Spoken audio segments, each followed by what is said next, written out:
All right, good afternoon, Bride. Good afternoon. This is your host today on WATB TV, Bride Time Live, Dr. June Knight with Dr. Day. How you doing, Miss Day? Just fine, thank you. Listen, I am so honored to have you on our broadcast today. I watched an interview that you did with Steve and Yana last year. I believe it was in July of 2019. And on that video, Dr. Day, we had no idea that the coronavirus was coming and all the traumatic things that happened in 2020. And I'm like, man, if this woman could go back and listen to her interview, what she said then, it was like a prophetic voice of where we're at right now. So I would like for you to explain to the audience a little bit about how you found out about the NOahide laws. Like, what is your history with your husband? Well, when I married my husband, I was divorced and his wife had died. And so it was about 16 years ago. And he had been a long-term US congressman. We had actually met briefly when he was a congressman, when his wife was still alive, because he was on the health committee of Congress and I was a surgeon at San Francisco General Hospital. And at that time was the height of the AIDS epidemic. It was in the late 80s. And I had operated on more patients, apparently AIDS patients, than any surgeon in the country. And I was in the midst of the AIDS epidemic, and I was constantly having conversations with the Centers for Disease Control. At that time, I was really a surgeon, and I was not involved in politics until I was. And the way I became involved in politics is over the AIDS epidemic, when I recognized that the Centers for Disease Control and the NIH and all of those government agencies were lying through their teeth. And I had trusted the government up until that time, as many people do. And I was awakened to what was really going on in the country. As a child, I was raised a Christian, and we studied Revelation a great deal. And so I knew all these things were going to happen. I didn't know exactly the way they would happen, and I didn't realize they were going to happen in my lifetime until I was involved in the AIDS epidemic. And I was on all sorts of national and international television because I was speaking out about how the government was lying. And that's when I started getting threats to my life by the government. So I realized something bad was going on. And so it was during that time that I understood that end times were really starting. And I didn't know when the hammer would fall. I thought it might fall at the year 2000 with Y2K. But I knew that everything was set for them to clamp down and start what is predicted in Revelation, 6, 12, 13, 18, all of these chapters in Revelation. And I was given documents by low-level people in the Illuminati, people who are administrators and secretaries. And they said, you have a forum to speak out, because I was on so much television. And we don't want to lose our jobs, and we don't want to get killed. And you seem not to worry about being killed. So we're going to give you the information. Nice. Yeah. Well, I mean, I had very serious threats to my life. And so I realized then, when I got those documents, I realized that this is it. This is it. But the hammer didn't fall until last March. But I knew that this was coming because everything was in place. So I want to stop you a minute, because I want to go back to the Congress deal. I want to build up to where we're at now, because a lot of the people may not understand the wealth of knowledge that you have.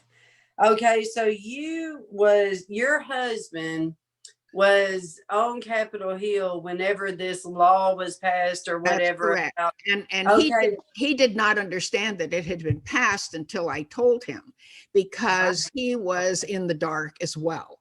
He did not know this until he started investigating after he was out of Congress. He started investigating what had happened, and he found out that he was actually on the House floor on the day that this law was passed under the radar. And what law is it? What law? The bill is called, can give you the number of the bill. Okay. It was HJ RES 104. And it was supposed to be about education. It was Education Day. And they said it was a birthday celebration for Rabbi Schneerson, who was about 90 or something at the time. And so this law, nobody knew about this law. It was passed under the radar. My husband said that all of them were told to go home that day, that there would be no more votes. And then 4 stayed behind. And those 4 who stayed behind were Minority Leader Michaels, Michel, Michael, and a man named, a representative named Tom Sawyer, and who was from Ohio, and then Tom Ridge, who later became the first director of Homeland Security. Wow. So, yes. He also was, I think, governor of Pennsylvania at the time of 9/11 and covered up that act as well. And so Tom Ridge is their guy, and he does their bidding. So what did your husband say? Did he think you was crazy or what? Oh, no, he knew me well enough to know that I knew all of these things. He didn't think I was crazy at all. But he didn't know about these things. He was just as naive as most of the not senators. The senators know what's going on, but the congressmen don't. And the senators are all on board with the enemy of Christianity. Because most of their funding comes from the Israeli IPAC, the Jewish organizations, to do what they're doing. And so that's where they get their funding. And so they behave and do what they're told. Otherwise, they're out. And so my husband was not a part of their clique. But when he started investigating, he realized that all the congressmen were told to go home that day, that there would be no more votes. And these 4 stayed behind and secretly, and they had the audacity to say that it was passed by unanimous consent, which of course was 4 congressmen instead of the 400 plus usually are there. And so they stayed behind and passed this law. And a number of congressmen had signed on to this law before, thinking, not being told what it really said. It was just Education Day and a birthday celebration for Rabbi Schneerson. That's all they knew. But what it really is it says in there that the NOahide laws are the bedrock of the principles on which America is founded, which is, of course, a lie. We were founded on the 10 Commandments, not the Noahide laws. Also, it says the Noahide laws were given to Noah, which is a lie. And then they say they were given to Moses, which is a lie. And then they say they were given to Adam, which is a lie. They come right out of the Jewish Babylonian Talmud, which is pure paganism. That's their holiest book. Right. Well, I'm going to stop you for a minute because I've got a whole lot to cover and I've got lots of notes. Because we are going to upload the interview you did with Steve and Yana. So any of you will be able to go back and watch that to get all of the information that she was going to say there. This is what I want to pull on from you, because you probably do not understand what our ministry does, but we are called We Are the Bride. And over the past 7 years, we have focused on the purity of the church. So a lot of the things that we confront are from the LGBT community. We confront a lot and expose a lot about how they have infiltrated, how President Trump partners with them and all this other stuff. So what I want to ask you is, because I found it very fascinating what you said on the interview with Steve and Yana about what you know about the LGBT. I believe that you put together the missing link that I needed, having to do with the NOahide laws, because I could not understand. Okay, if they're trying to present it to society that they are the moral foundation, because at the Republican National Convention back in August, that is what they said, that rabbi on there, about them having the moral foundation, which also goes back to that resolution that you're talking about. But if they want to present to society that they have the answers to all of the moral problems in the world with this one world vision they have, how can they do that and partner with the LGBT agenda? So, do you mind explaining the connection between the two and how they're actually, you said most of those organizations are done by them? Well, they're not partnering with the LGBT community. They are the LGBT community. What? Yes. Yeah. What? Oh, What absolutely. Because in my book, I have a book called Who Wants Homosexuals Dead?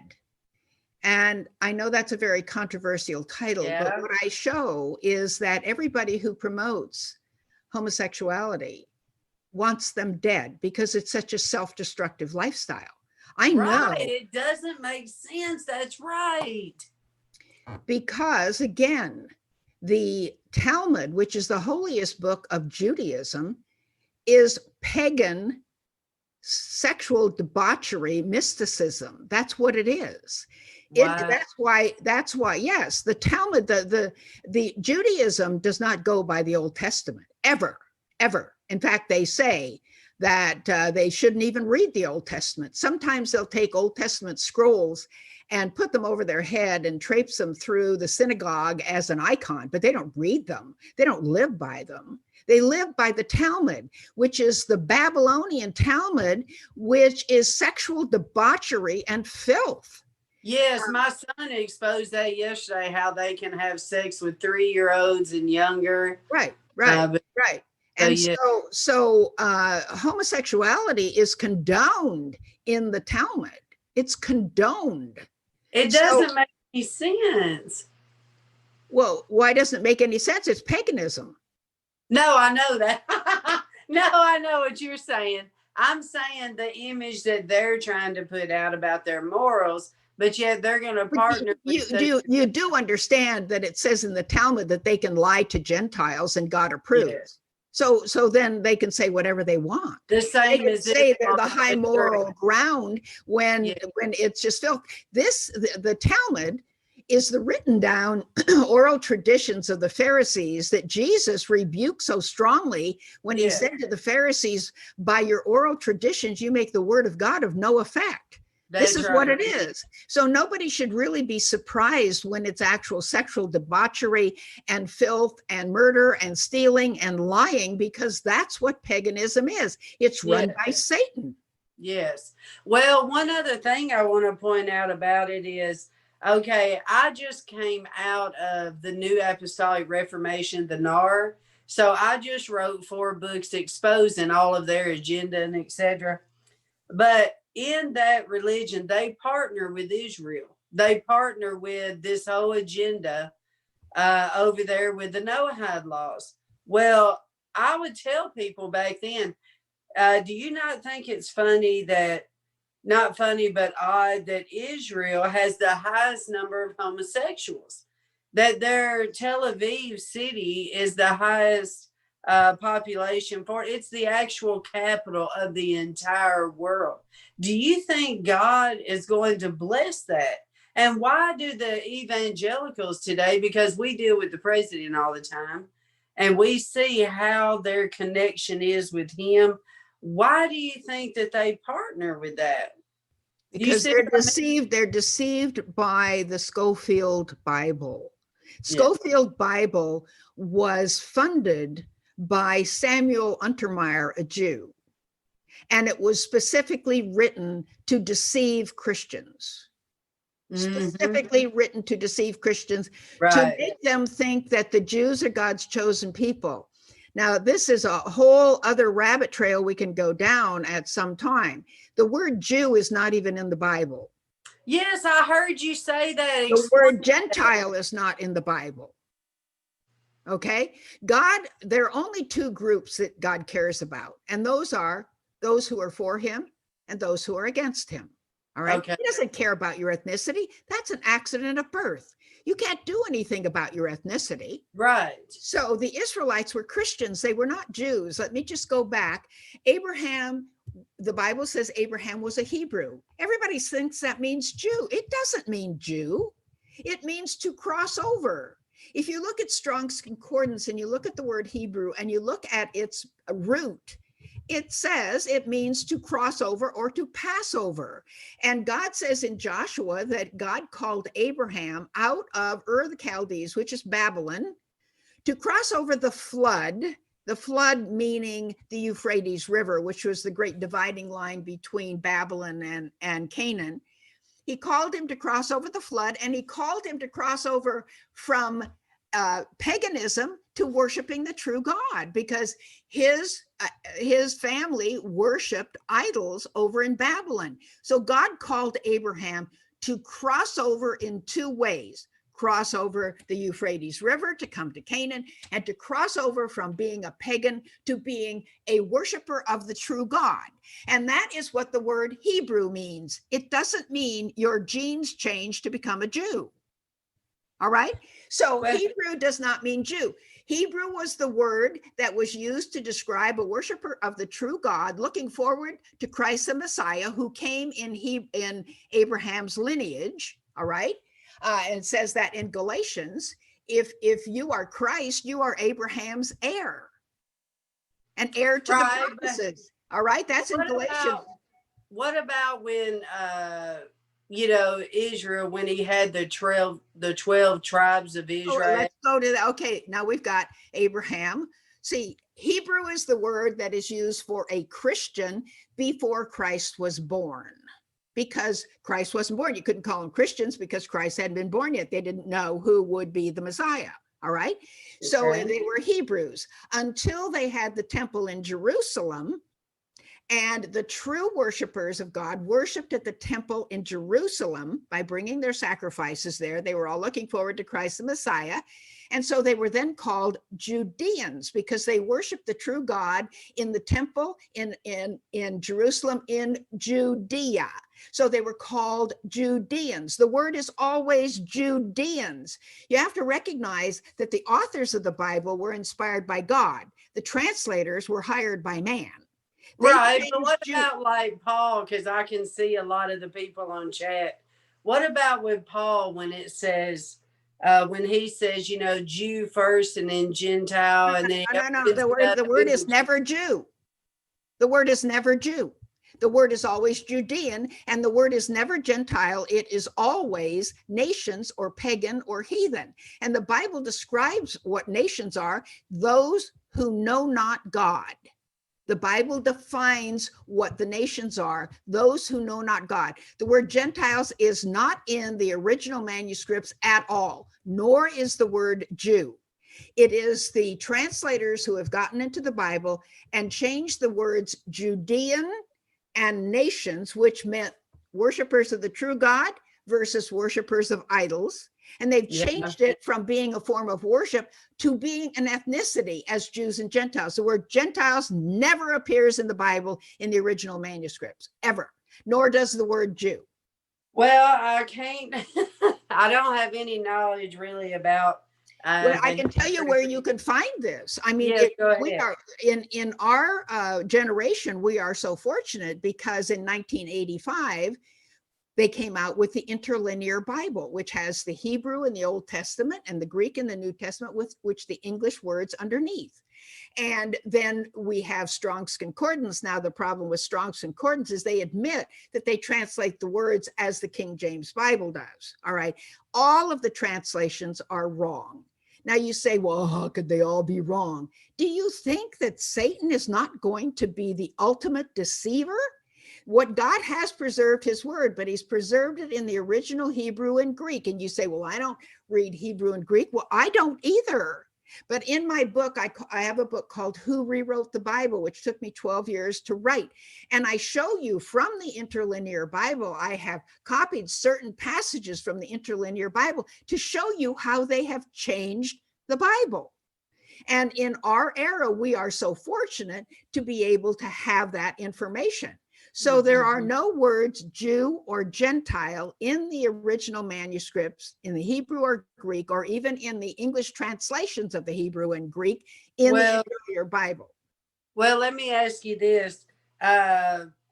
If you believe this way, then you would probably believe that Israel is not even a nation. Israel is a fraud. Israel is a fraud. The Israelites of today, I mean, the Jews of today have no relationship to the Israelites. The Jews of today came from Khazaria. They're Khazars, which was a country, and this is all, again, in my book called Who Rewrote the Bible. They came from Khazaria, which was where southwest Russia is right now, and the state of Georgia, the nation of Georgia near Russia, between the Caspian Sea and the Black Sea. And there was a group called the Khazars. They were Mongol barbarian Turks. They were Gentiles, if you will. They were not, had nothing to do with the Israelites. The Ashkenazi Jews are the 80 to 90% of all the Jews on the earth. And they came from Khazaria. They have no relationship to the Israelites whatsoever.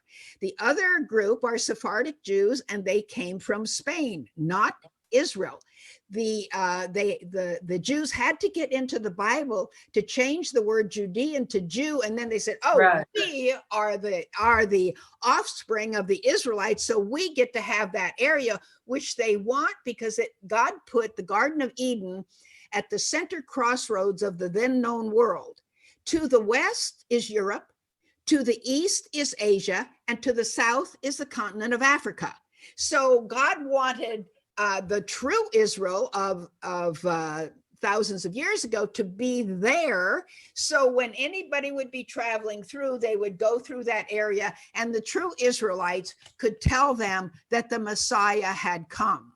But instead, we've got these fake people who have taken over this by force, by terrorist activities, and by war. That was one of the reasons for World War I, was to get the Palestine out of the hands of the Ottomans and into the hands of the British, which were, by the way, already ruled by the Jews because of John Dee.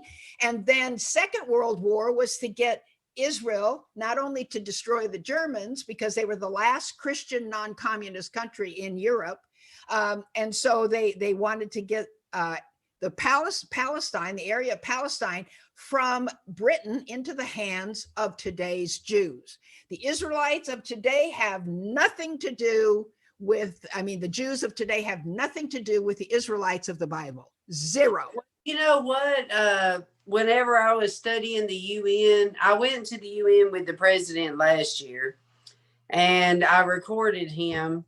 And I was actually very shocked when I was inside the UN, because I discovered that the UN actually began, and they are the ones that made Israel. That's correct, because the UN was funded by Rockefeller. Funded by Rockefeller. And Rockefellers are Jews. Are you aware of that? Oh, no. Yes. Rockefellers are Jews. Rothschilds are Jews. Trump is a Jew. Trump's son-in-law, Jared Kushner, is a member of Chabad Lubavitch, which is the group that put together the NOahide laws. They're the most vicious group about wanting to destroy Gentiles. Right. I know. That's why I wanted to. This whole thing, what is happening in the world today, the bottom line is the destruction of true Christianity. Yeah. That is it. So you recognize, boy, you got, Dr. Day, you got me going over here, woman. Okay, listen. Okay. I'm very thankful I had you on here today. I'm going to have to do a lot of research after this. Okay. This just brings me back then to President Trump. Yes. Okay. Now, when you research President Trump, you discover his father, Fred. You understand that Fred gave all this money to Shabbat back in the 50s. And then it ends up with the president gets this Tree of Life, you know, the Kabbalah Tree Award in the 70s or whatever. He's a Jew. He's a Jew. Trump is a Jew. Their family name was Trump. He's Jewish. But see, the Jews at the very top, they all fight with each other anyway, because there's always chaos. When they talk about his daughter Ivanka converted to Judaism, she didn't convert to, she was a Jew already. She just converted to Chabad Lubavitch. That's all. Not they're all Jewish. And so he's Jewish too. He goes to the Wailing Wall, wears his yarmulke, and, you know, does all the stuff. So whether he is controlled opposition or whether he's real, I don't know, but he could be controlled opposition just to cause fighting. And then you see, indeed, Biden stole the election. But if he goes to court and they find out that indeed he won the election, which he did, then there will be fighting. They're going to, the Democrats are going to, the communists are going to burn America down. Yeah. Well, here's the thing is, through my research, the Democrats are only the UN. They are doing exactly what the UN agenda is, Agenda 2030 and all this, like their Green New Deal and all that. All that is the UN. Of course, it all comes from the UN, but the whole point is, as George Wallace said many years ago, there's not a dime's worth of difference between the Republicans and the Democrats. It's not. The Jews own both parties. That's the Jews exactly own both parties. And Trump, when he was in trouble with his casinos, who bailed him out? The Jewish Rothschilds. Yes. Okay, so he owes them one. They rule the world. They own the money supply of 192 of the 195 countries in the world. They own the world. We already have a communist government. We already have a one world government, because if you didn't have a one world government, they couldn't close the whole world down in 1 week. Wow, I agree, sis. I agree. I want to go back to the LGBT a minute because I took some notes.